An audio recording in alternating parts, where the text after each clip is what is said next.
Myers. It's Davidmeyers. I'm a captain with the Liberty County Sheriff's Office. Our agency was contacted this morning approximately 5:50 to between 5:50 and 6 a.m. in reference to a possible drowning at the location where we're at behind me. Down this road is a house and a pond in front of the house. A mother, 3 kids. There's a 15-year-old female, an 11-year-old female, and a 6-year-old male. All of them were transported to the hospital. 2 went via life flight, the mother and the 11-year-old. The 15-year-old and the 16-year-old were ground transported to the hospital. They all went downtown to Memorial Hermann Hospital. The mother and the 11-year-old at this point in time are listed in critical condition. The 15-year-old and the 6-year-old are stable and are recovering at the hospital. When they're going to be released from the hospital, we are uncertain of. The mother and the 11-year-old are the ones that are in critical condition. They are in critical care units in Memorial Hermann at this time. The information that we received was that the children and the mother were by the water, and this came in from the dad.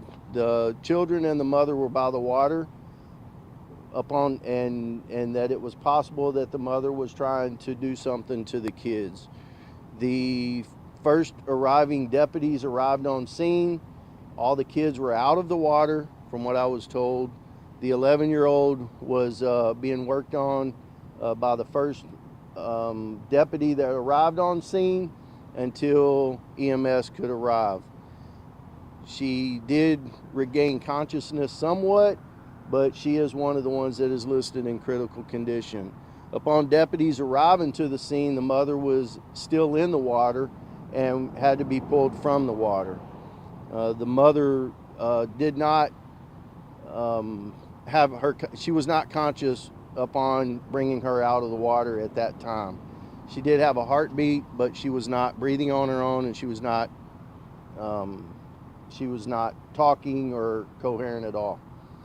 The father is the one that called 911 to report the incident. He stated he heard some commotion in the front yard, possibly yelling from the kids.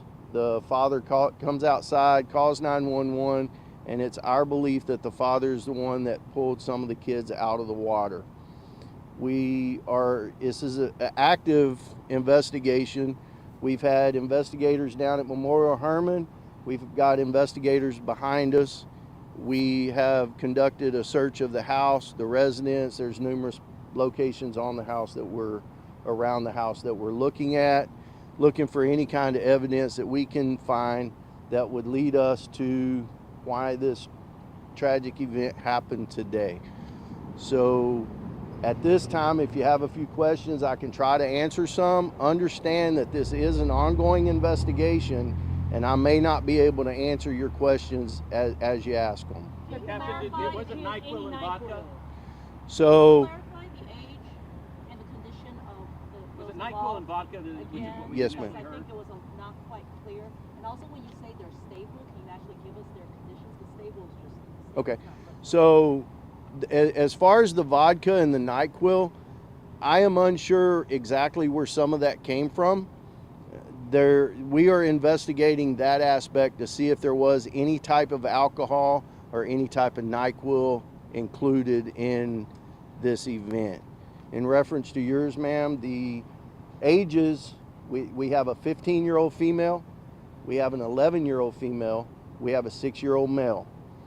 The 11-year-old female is in critical condition at Hermann Hospital. She is in critical care unit. The mother is in critical condition, and I do not have her age right now, I'm sorry. The 15-year-old is in stable condition. She is talking. She is very tired. She is she's been through a traumatic incident today involving her siblings and her parents, so she's resting well right now, I can say that. The 6-year-old is, the hospital is doing what they can to help him rest and keep him down. He's a 6-year-old child that's ready to get up and move around. Has CPS been called to this house before, or have y'all been called to this house before? So the Liberty County Sheriff's Office has made a call here in the past, I believe one call within the last few years, and I believe it was some sort of an assault that occurred, and I'm unsure at this point in time if it had to do with the family members that are here. Okay. The CPS has been notified in reference to this case. However, we have no recollection or no knowledge of CPS ever being here prior to the call today. So around what time did the father hear a commotion and was able to go? Like, what's the time frame? How long did it take him to get? This is a large property to get to the kids and pull them out. So from the time he heard the commotion in the front and the screaming, it would not have taken him that long. The pond is approximately 75 to 100 feet in front of the house, and it happened on the opposite end of the pond from the house, so that would have been about another 150 feet. He did drive a vehicle down to that location. So from the time that he heard the screams and heard what he heard, it did not, I can't give you an answer as to how long it actually took him to get there, but it wouldn't have taken him that long. So would you say the most accurate description of what happened is that the mother appears to have tried to drown her 3 children and perhaps then threw herself in the water? Is that the theory you're working on? So I believe that is what came into 911, and that's what happened. So I believe that that's what the dad originally stated when he called 911. Was that she tried to drown? That she was doing that, yes, ma'am. And what did the dad say there was drugs and or other, alcohol? So the dad was taken from here to our station, to our sheriff's office, and he was interviewed by the Texas Rangers who are assisting in the investigation. And I have not had an opportunity to speak with them in reference to what all the dad has actually said at this time. But in the initial call, because I'm trying to figure out if you know where the whole NyQuil and alcohol and those things came from. If you said that's not entirely accurate. That I don't know if that came from patrol arriving on scene and seeing alcohol near the area, or if he stated it when he called 911. That's still up in air. I'm not sure of that at this time. Sir, what else do we know about their identities or about this family in particular? So we don't really know a whole lot about the family. We're learning that the kids have not been enrolled in school, and they've not been in school in a little bit. I have been talking with a social worker at Memorial Hermann downtown and CPS that's downtown. We're trying to get forensic interviews set up with the children, the 15-year-old and the 6-year-old now, with Bridgehaven, which is here in Dayton. And so that's really all we know. We're unsure of his actual, where he works. We were told he sells cars, but we have nothing that proves that. Do we know their names? I'm not going to release the names as of yet, due to the fact that there are some family members that we've been told that's not been contacted yet. He has other children, right? Adult children? That I do not know. Okay. What do you think the motive is? It's like maybe financial pressures or anything like that to the family, or have you thought, you guys looked into some of the... We're looking into several different aspects, several different angles. We're going to go based on the evidence that we find here, and go based on that. And when we can interview, hopefully the mother and the 11-year-old will be able to be interviewed within the next few days, and maybe we can find some answers as to a motive at that point in time. Right now, I can't speculate what that motive is. Is the mother have a history of mental issues or? I've not been told anything about the mother having any history of mental issues, nor the father, nor any of the kids. How old is the mother? That I'm sorry, I don't have that. I meant to grab it before I came down here, but I forgot. Do we know if they're from this region? If they've been living here for a long time? So we did look into that, and the property was they've owned the property and built the house that they live in now in 2017. So they've been living here since 2017. But they've been having financial issues with the property. Say it again, ma'am. But they've been having financial issues with the property? Are you aware? That I have no idea. Captain, you've been doing this a long time. You've covered certainly some crazy things from time to time in Liberty County. Yes, How sir. would you describe the scene here and what transpired? I would describe it as bizarre and breathtaking, seeing everything that we've been faced with today and what the deputies and the investigators had to deal with upon arriving to the scene. The fact of comparing it to others, anytime kids are involved, it's always a heart-wrenching emotion that goes through all of us in law enforcement. And the best thing that we can do right now is pray for the kids and the parents, both of them. Do you know if the 15-year-old had did he do anything to try to help at the time of this all happening? I'm sorry, I didn't quite hear you. Did they help in any way to try to prove, or was it The dad? 15-year-old, I believe it was the dad that was helping get anybody that was in the water out of the water. Upon the deputies arriving, the kids were wet, the dad was wet, and the mother was still in the water. And the deputies are the ones, I believe, that got in and got the mother out of the water. So right now, would you say you're focused on the mom as the suspect or perpetrator? So right now, we don't have a specific focus on the mom or the dad. We're looking at both and interviewing the dad. We're going to interview the kids through forensic interviews through Bridgehaven, and hopefully get some answers as to what the kids tell us, and we can piece the puzzles together.